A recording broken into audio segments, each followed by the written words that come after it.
Mr. Trump, we are less than 24 hours away from a ceasefire in Syria that has been brokered between the U.S. and Russia. Do you support this ceasefire? I really don't, because it's not working and the countries aren't agreeing to it and the rebels aren't agreeing and Syria is not agreeing to it. It's a meaningless ceasefire. I love the idea of a ceasefire. I love the idea with a total cessation, but it's not working, as you know very well. It's not working. If we can do all we want with Russia, but nobody else is adhering to it. So I certainly support it. I would certainly love it, but all parties have to be part of it. Senator Cruz, your opinion on the ceasefire? Well, look, we're certainly hopeful that the violence will cease, but there's reason to be highly skeptical. Russia has enhanced its position because of Obama's weakness in the Middle East, weakness in Syria. And, you know, as we're headed to November, we need to nominate a Republican candidate that can lay out a clear difference with both Barack Obama and Hillary Clinton on foreign policy. One of the real challenges with both Donald and Senator Rubio is that they have agreed over and over again with both Hillary Clinton and Barack Obama. So, for example, in Libya, both of them agreed with the Obama-Clinton policy of toppling the government in Libya. That was a disaster. It gave the country over to radical Islamic terrorism, and it endangered America. Another example is John Kerry. John Kerry, Senator Rubio voted to confirm John Kerry as Secretary of State. I voted against him, and Donald Trump supported John Kerry against George W. Bush in 2004, gave him a check, and John Kerry has been the most anti-Israel Secretary of State this country has ever seen. His diplomacy has been a disaster, and if we nominate someone who agreed with John Kerry, Barack Obama, and Hillary Clinton on foreign policy, we're not in a strong position to win the general election. A response, Mr. Trump, then Mr. Rubio.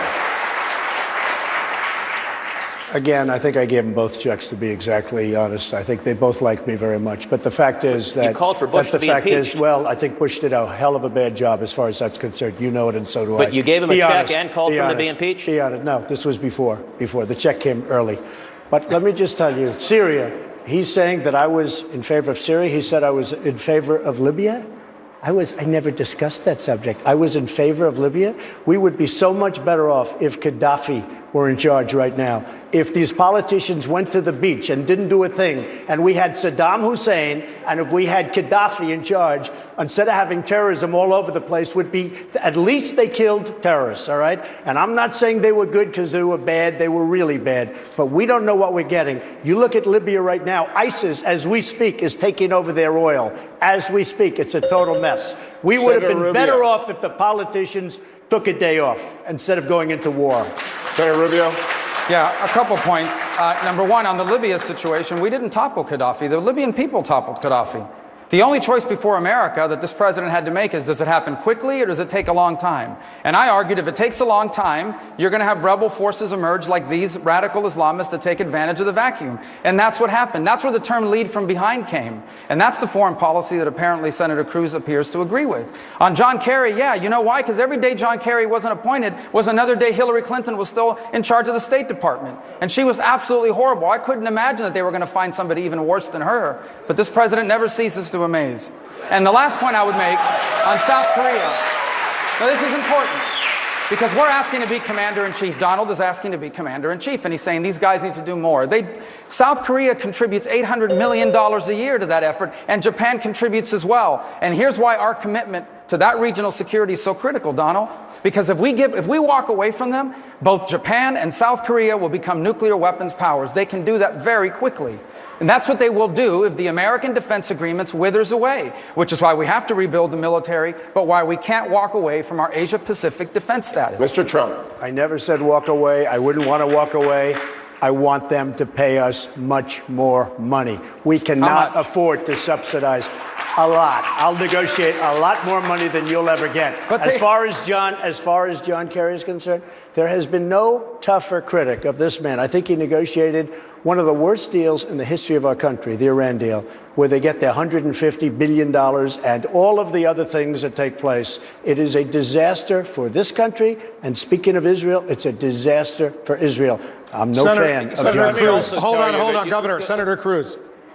You know, it's interesting. Donald just said that he never came out in favor of toppling Gaddafi in Libya. Well, he stated that in an interview that will be on our website, tedcruz.org. You can see and hear the exact words from Donald's mouth, and I assume when he sees that interview, maybe he forgot about it.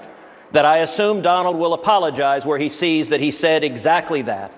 With regard to John Kerry, I will say John Kerry's foreign policy has been a disaster for decades. That's why I voted against him when he came up. And the fact that Donald Trump would write him a check and support him against George W. Bush shows exceptionally poor foreign policy judgment. And I'll give one more example in Israel. When the Obama administration canceled civilian air flights into the nation of Israel, when Hamas was raining rockets down on them, I publicly asked, is this an economic boycott against Israel? The next day, Michael Bloomberg, another New York billionaire, got on a plane, a commercial flight, and flew to Israel from London. Together, the heat and light that was put on the State Department was so great that within 36 hours, they lifted the ban on air flights into Israel during that entire battle. And indeed, during every battle on Israel, the natural question is, where was Donald? If this is something he cares about, why has he supported anti-Israel politicians from Jimmy Carter to Hillary Clinton to John Kerry for 4 decades? If you care about Israel, you don't write checks to politicians who are undermining Israel. Instead, you stand and support the national security of America and the alliance. There's a critical point that needs to be made here. Governor, he attacked Mr. Trump. Mr. Trump has a right to respond. Well, look, my response is very simple. There is nobody on this stage that has done more for Israel than I have. Nobody. You might say, you might talk, your politicians all talk, no action. I've been watching it all my life. You are all talk and no action. What I've seen up here, I mean, first of all, this guy's a choke artist and this guy's a liar. You have a combination. This guy always goes. You have a combination of factors. He can't do it for the obvious reason, and he can't do it because he doesn't know how to tell the truth. Other than that, I rest my case. This is the typical thing he does on any debate about policy. One at a time, he goes right for the Governor Kasich, you have the floor. Governor, I get a response to that. You will have a response, but I promised Governor Kasich he could respond. Can somebody attack me, please? Okay, here, Wolf.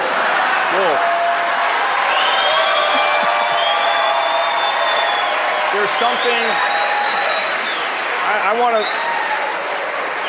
I want to point out something here today that it's so critically important about how the Obama administration has really done such a ridiculous, feckless job here in foreign policy. First of all, we should have been supporting the rebels long ago.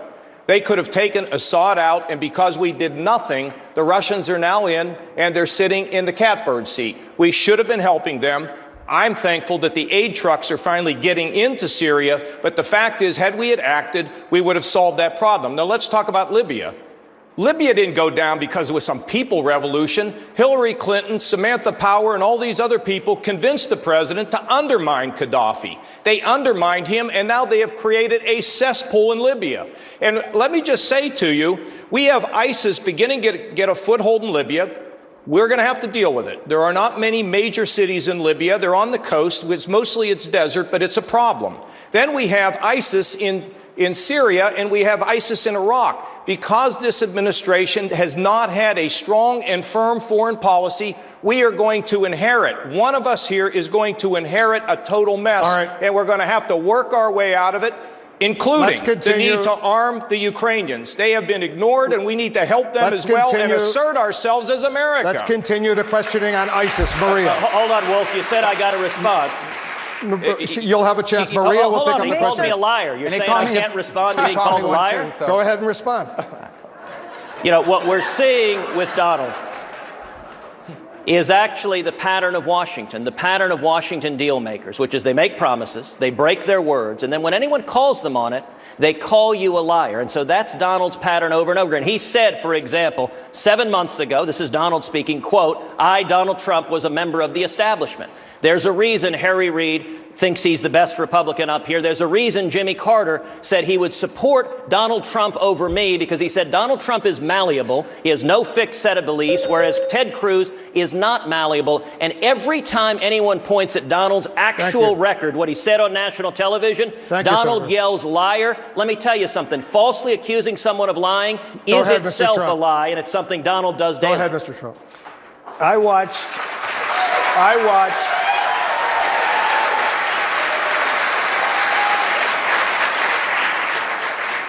the lobbyists. I watched what this man did to Dr. Ben Carson, who I respect, in Iowa, where he said that Ben Carson is out of the race. He has left Iowa. and he's out of the race. And I thought it was disgraceful. And got a lot of votes because of that. A lot of votes took him away from Ben Carson. I watched that. Probably took him away from me, too. But I watched it. I also watched where he did a form that looked like it came right out of a government agency. And it said on top, voter violation. And then it graded you, and it scared the hell out of people. And it said the only way you clear up the violation, essentially, is to go and vote for Ted Cruz. I watched that fraudulent document, and I said it's the worst thing I've ever seen in politics. To me, that was even worse than what he did to Ben. Senator Cruz. I know Donald, politicians, believe it or not, better than you do, and it's not good. Oh, I believe it. No, I believe you know politicians much better than I do, because for 40 years you've been funding liberal Democratic politicians. And by the way, I funded you. I funded him. You're welcome to have the check back. I funded this guy. Because let's I gave be clear. him a check. Yeah, you gave me $5,000. You never funded me. And by the way, let's be clear. Donald claims to care You know why? I didn't about want to, but he sent me his book with his autograph. Donald, I understand rules Mr. are very Trump, hard you're for you. doing They're a great very job. confusing. I have his book. Okay, Yeah, on your reality Trump, TV you're doing a show, great not job. in Thank you for the book. Donald, Thank you for the book. Go ahead. Donald, you can get back on There's your a meds lot of fun now. up here tonight, I have to tell you. Thank you for the book. I really appreciate it. Donald, relax. Go ahead. I'm relaxed. You're the sent him a basket book. case. Go ahead. Go ahead. Don't get nervous. Go ahead. My I name promise is, you, my Donald, name is there's mentioned. nothing about I've you seen that you. makes anyone I've seen you. nervous. You're losing people so are actually badly. watching this. You don't know Okay. what's happening. Gentlemen,